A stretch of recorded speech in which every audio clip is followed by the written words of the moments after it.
یک سال نوشیده زندگیمونو الکه خیانت کردن در سر کردی ها؟ الکه غارت کردن خونه شوهر در سر کردی ها؟ کلید هر به دلی میخواستگی ناو میخری وجدان گذاب نمیتیا ها؟ وقتی برای خودت رفت آفرین یا چویرس کلید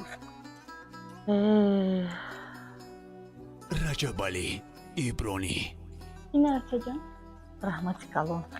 همین خونتون یکم بار خواستگاری رفتم کو همین مادر وقتی پسرش زن میداده چقدر برای همین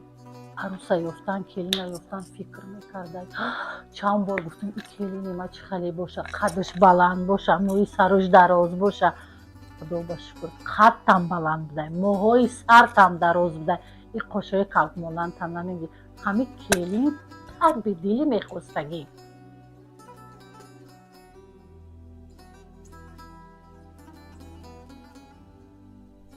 گیر کلین بچم یا مغزه دونک اوچه جان لبه یا بچم سلام علیکم. سلام علیکم السلام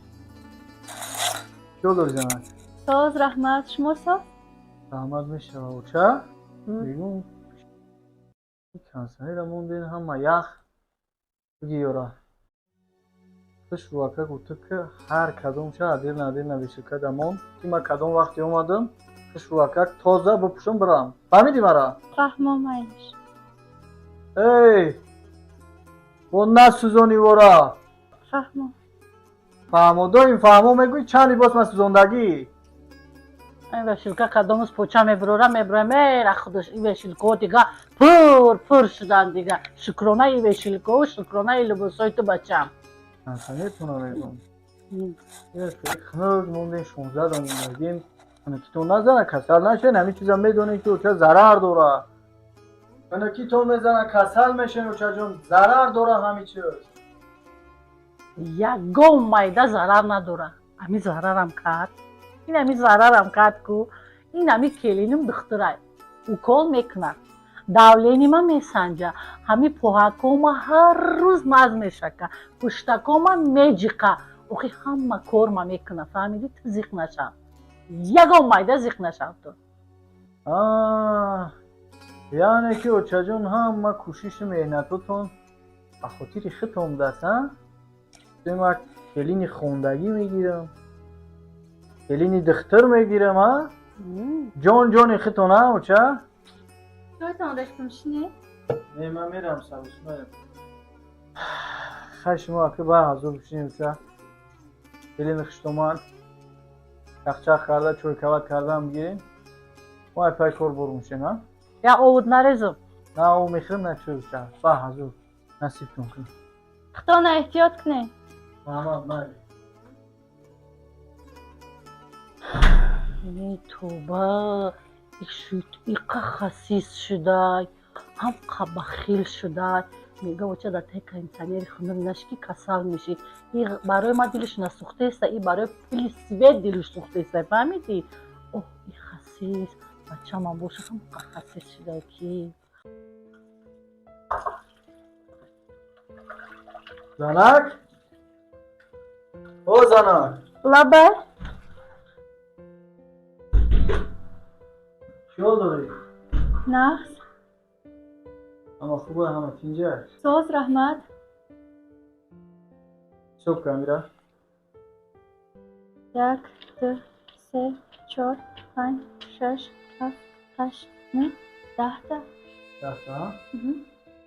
میره یک جوی نغز دمون کدوم وقتی که من رو در کشید من میام دستت میگیرم فهمیدی منو؟ مایلش فهمم ضروری که خب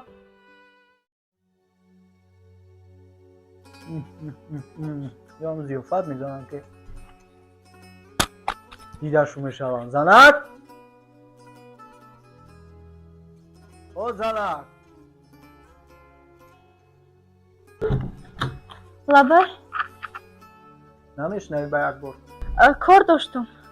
یک سیرکوری ها پلوی که دادم برای همه جمع که دیدی ها مایلش وزی حزب جان مایلش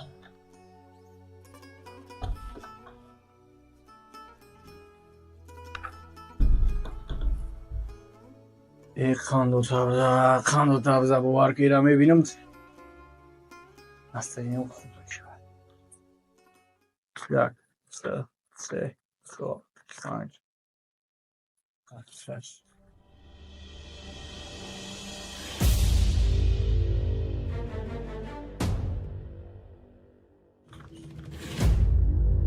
یا هفت کو تو در چند کپ پول دادم 10 تا. بعد دوامش کجا داره باقی مونده شا کجا کردی ها یا یک سال نوشیده زندگی مونو علکه خیانت کردن در سر کردی ها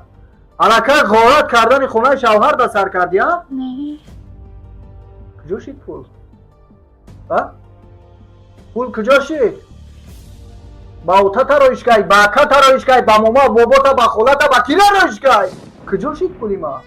آزی ما ده همین پول در کاره کجا شید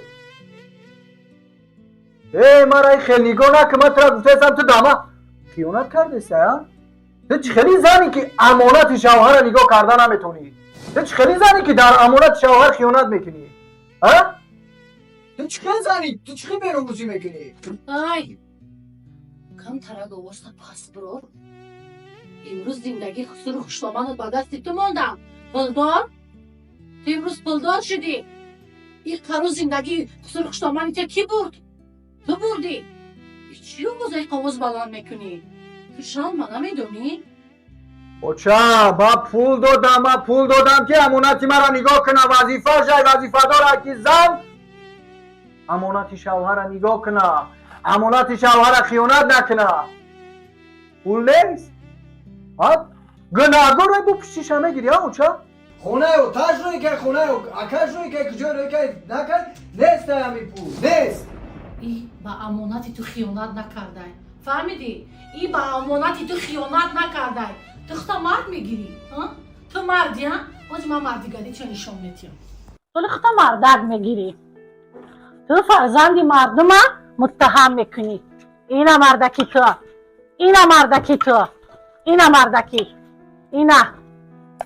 دیدی مردکی تا دیدی هنر تا دیدی مردکی تا حال ایجا با ذخیره ایستادگی تو مردی تا در نمی خچی نشان میتی در یک سال زندگیش فرزندی مردم یکم لباسی نبش خریدی یکم دوخیش خریدی یکم دیگه دسته گلش آوردی یکم جو تماشا بردی 24 ساعت برای خود سر لباس میخری وقتی برای خود لباسای نو میخری وجدانت عذاب نمیتیه وقتی برای خودت رنگ و برم لباس میخری پاپوشی میخری بروک میخری دوخی میخری وجدانت عذاب نمیتیه نمیگوی که تو در خانه زن داری چه خیانت با پول مالی تو کرد ما بردم زن اینجا پیش کرده لباس خریده دادم فهمیدی این عیبی ما عیبی زنی تو نیست زنی تو خیانت نکرده مردای دیدم که در زندگی برای زنشان خانه و در کردن لباسای قیمت بها کردن ماشینای فسان خریدن دادن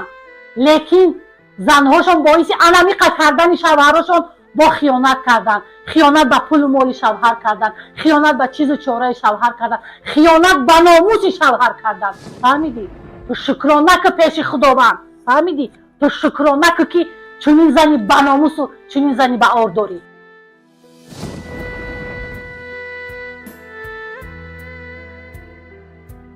السلام علیکم دوستانی عزیز تماشابینان فراموش نکنین چقدر که شما نو را تماشا کردین از شما چی میره برادرها فقط یک دونه لایک در کامنتاری یک سخن خوب و نگفتن نمونه پادپیساتسیا را فراموش نکنین حتما در کانال پادپیساتسیا کنین انشالله که نورای خوب و تربیوی هم پیشکش شما میگردونیم باقی سربلند و خانه آباد باشید